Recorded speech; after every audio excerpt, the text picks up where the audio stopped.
Weeks ago, the Saudi businessman turned terrorist Osama Bin Laden issued a new threat against Americans, a threat taken so seriously that the Departments of State and Defense have ordered security tightened at embassies and U.S. bases throughout the Middle East and Persian Gulf. ABC's John Miller recently traveled to Afghanistan for a rare interview with Bin Laden. Osama Bin Laden is well hidden and heavily guarded by his own cadre of trained Muslim fighters. Moving between a series of camps in the Afghan mountains, he has issued a series of fatwas, religious decrees signed by Muslim clerics that call for military jihad, holy war, against the United States. We believe that the biggest thieves in the world are Americans, and the biggest terrorists on earth are the Americans. The only way for us to fend off these assaults is by using similar means. We do not differentiate between those dressed in military uniforms and civilians. They're all targets in this fatwa. Bin Laden made his latest threats during our interview, but then just days later he issued a new fatwa promising more violence if U.S. troops are not removed from Saudi Arabia. You will leave when the bodies of American soldiers and civilians are sent in the wooden boxes and coffins. That is when you will leave. It may be easy to make such threats. A man on a hilltop backed by a few hundred mujahideen soldiers declaring war on the United States. But it's not a conventional war that he's threatening. Bin Laden is talking about terrorism. Osama bin Laden may be the most dangerous non-state terrorist in the world. We certainly have discussed this with the Saudis. We will take every precaution that we can.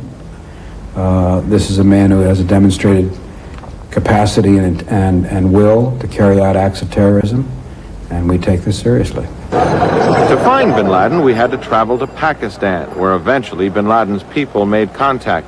We moved north through dusty towns to the Afghan border. Just before sunset, Bin Laden's people led us on foot through the mountains, and we crossed unseen into Afghanistan. 2 days later, at 1 in the morning, we met with Bin Laden. Clearly, for our benefit, there was a little show of gunfire by his men to greet him. Vince Canestraro is a former CIA official and an ABC News consultant on terrorism and security matters. Clearly, he is a role model for a lot of Islamic militants in the world today. I mean, his personal story is so compelling to them. Bin Laden left his home in Saudi Arabia at the age of 19 to join the Muslims fighting the Soviet invasion of Afghanistan. Like many of the young fighters, he was religious and committed. Unlike any other, he came from a Saudi family that ran a construction empire worth $5 billion. Bin Laden's personal worth is estimated at $200 million. Yet he sacrifices all of that to take up what he believes is a religious duty, an obligation to expel the atheistic invaders of a Muslim country. We must use punishment to keep your evil away from Muslims, Muslim women and children. To understand Bin Laden's hatred for America, you have to put the U.S. in a context it is seen by many Muslims. Americans impose themselves on everyone who believes in his religion and his rights. They accuse our children in Palestine of being terrorists, those children who have no weapons and have not yet even reached maturity. We asked Bin Laden about Somalia. The United States referred to the military operation in Somalia as a rescue mission to prevent genocide by warring tribes. But Bin Laden simply viewed it as another invasion of an Islamic country. American intelligence agencies believe it was Bin Laden who dispatched his personal brigades with rocket launchers to shoot down U.S. helicopters. 18 U.S. soldiers were killed. Bin Laden does not deny he had a role and revels in America's retreat from Somalia. Our people realize more than before that the American soldier is a paper tiger that ran in defeat after a few blows. America forgot all about the hoopla and media propaganda and left dragging their corpses and their shameful defeat. And in Saudi Arabia, another kind of warfare. In November 1995, a bomb exploded at the Saudi National Guard training center in Riyadh, killing 5 Americans. The bombers made videotape confessions saying they were inspired by Bin Laden. We look at these young men as great heroes and martyrs who followed the steps of the Prophet, peace be upon him. We called and they answered. Now investigators believe bin Laden's attacks, or at least his alleged financing of attacks on Americans, may have struck a lot closer to home. The FBI believes bank accounts controlled by bin Laden may have funneled money to Ramzi Youssef to blow up the World Trade Center. When Youssef was captured in February of 1995, he was staying at a guest house paid for by bin Laden.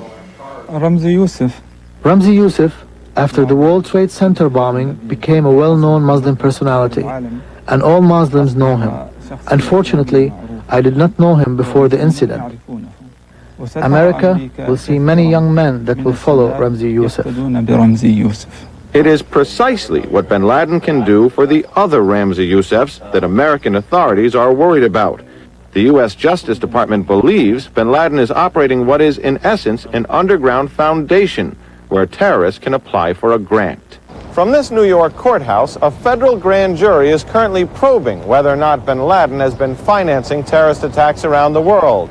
And the FBI has a new witness who may be able to shed a lot of light on that investigation.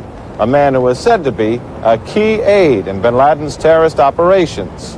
The new witness's name is Wali Khan. He was convicted, along with Ramzi Youssef, of plotting to blow up U.S. airliners over the Pacific.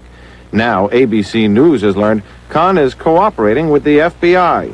He's told them that he was a key operative for bin Laden's terrorist network, and bin Laden makes no bones about knowing Khan. Wali Khan is a Muslim youth. In Afghanistan, he was nicknamed the Lion. He is one of the best. We were good friends. We fought in the same trenches against the Russians. Khan said he was dispatched to Manila by bin Laden to launch terrorist operations, including plans to assassinate the Pope and President Clinton. Bin Laden says he didn't order the attempt on either man, but also said he wasn't surprised about plans to kill President Clinton.